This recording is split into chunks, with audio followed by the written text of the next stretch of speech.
குடிநீரில் சுத்திகரிப்புக்கான chromium மூலப்பொருளுடைய அளவு அதிகரிப்பு, புற்றுநோய், நீரிழிவு, தோல் நோய் ஏற்படும் அபாயம், சபையில் எதிர்க்கட்சி அறிவிப்பு என்பதாக அதற்கு பத்திரிகையில் தலைப்பிடப்பட்டிருப்பதை நாங்கள் காணலாம். வீரேசிறு பத்திரிகையில் அவ்வாறு அந்த செய்தி வெளிப்படுத்தப்பட்டிருக்கின்ற நிலையில் தமிழன் பத்திரிகையிலும் அது குறித்த தகவல் வெளியாக இருக்கிறது. குழாய் நீரை குடிநீராக பயன்படுத்துவோர் மிகுந்த அவதானத்துடன் செயற்படுங்கள், பொதுஜன பெரமுன எம்பி சாணக்க எச்சரிக்கை என்பதாக அதற்கு தலைப்பிடப்பட்டிருப்பதை நாங்கள் காணலாம். பல்வேறு முக்கியமான விடயங்களை வெளிப்படுத்தி அவர் நேற்றைய தினம் சபையில் உரையாற்றியிருந்தார். நேற்று பார்லிமெண்டத்தில் வியாழக்கிழமை நடைபெற்ற புலமைச் சொத்து சட்டத்தின் கீழான ஒழுங்கு விதிகள் மீதான விவாதத்தில் உரையாற்றுகின்ற பொழுதுதான் அவர் இந்த விடயத்தினை சுட்டிக்காட்டியிருந்தார்.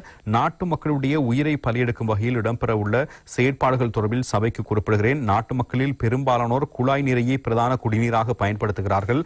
ரத்மலானை, காலி மற்றும் அம்பத்தலை ஆகிய பகுதிகளில் குடிநீர் சுத்திகரிப்பு நிலையம் இருக்கிறது. நீரை சுத்திகரிப்பு செய்யும் பொழுது பின்பற்ற வேண்டிய வழிமுறைகள், பயன்படுத்தப்படும் மூலப்பொருட்களுடைய அளவு தொடர்பில் இலங்கை தர நிர்ணய சபை, சுகாதார அமைச்சு மற்றும் நீர் வழங்கல் வடிகால் அமைப்பு சபை ஒன்றிணைந்து வழிகாட்டல் அறிக்கையை சமர்ப்பித்திருக்கிறது. நீரின் காரக்காடித்தன்மை, அளவு, பயன்படுத்தப்படும் குரோமியம் மூலப்பொருளுடைய அளவு தொடர்பில் தெளிவாக குறிப்பிடப்பட்டிருக்கிறது. நீர் சுத்திகரிப்புக்கு பயன்படுத்தப்படும் குரோமியம் மூலப்பொருள் இறக்குமதி செய்யும் பொழுது இலங்கையின் துறைசார் நிபுணர்கள் குறித்த நிறுவனத்தில் நாட்டுக்கு நேரடியாக சென்று அங்கு பரிசோதனைகளை மேற்கொள்ள வேண்டும்.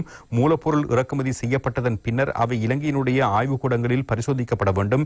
இதற்கமைய குரோமியம் மூலப்பொருளுடைய கூடுகளுடைய அளவு 10% காணப்பட வேண்டும் என்று தெளிவாக குறிப்பிடப்பட்டிருக்கிறது. குரோமிய கூறுகளுடைய அளவு நீரில் அதிகரிக்கும் பொழுது புற்றுநோய், நீரிழிவு உள்ளிட்ட பல நோய்கள் ஏற்படுவதற்கான அபாயம் காணப்படுகிறது. இவ்வாறு குறிப்பிடப்பட்டுள்ள நிலையில் கடந்த 2 வாரங்களுக்கு முன்னர் 27 கொள்கலன்களில் 550 மெட்ரிக் டன் குரோமியம் மூலப்பொருள் இறக்குமதி செய்யப்பட்டிருக்கிறது. இவற்றை இலங்கை ஆய்வுக்கூடத்தில் பரிசோதனை செய்த பொழுது அதன் மூலக்கூற்றின் அளவு 14% காணப்பட்டிருக்கிறது. குரோமியம் மூலப்பொருளை கொள்வனவு செய்வதற்கு வெளிநாடு சென்ற தரப்பினர் அதனை அறியவில்லையா? பின்னர் அந்த மூலப்பொருட்கள் தனியார் ஆய்வுக்கூடத்தில் பரிசோதிக்கப்பட்டுள்ளன. அங்கும் மூலக்கூற்றினுடைய அளவு 14 காணப்படுவது உறுதிப்படுத்தப்பட்டிருக்கிறது. இதனை தொடர்ந்து இலங்கை தர நிர்ணய சபைக்கு அறிவுறுத்தப்பட்டு தரத்தை மாற்றியமைக்குமாறு குறிப்பிடப்பட்டிருக்கிறது. இது முற்றிலும் மோசமானதொரு செயற்பாடாகும்.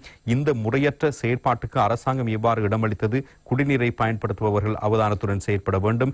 இந்த விடயம் தொடர்பான ஆவணங்களை சபைக்கு சமர்ப்பிக்கிறேன். அரசாங்கம் இந்த விடயத்தில் பொறுப்புடன் செயற்பட வேண்டும், உண்மையை பகிரங்கப்படுத்த வேண்டும் என்பதாகவும் அவர் நேற்றைய தினம் சபையில் தன்னுடைய கருத்தினை வெளிப்படுத்தியது நாங்கள் அவதானிக்கக்கூடியதாக இருந்தது.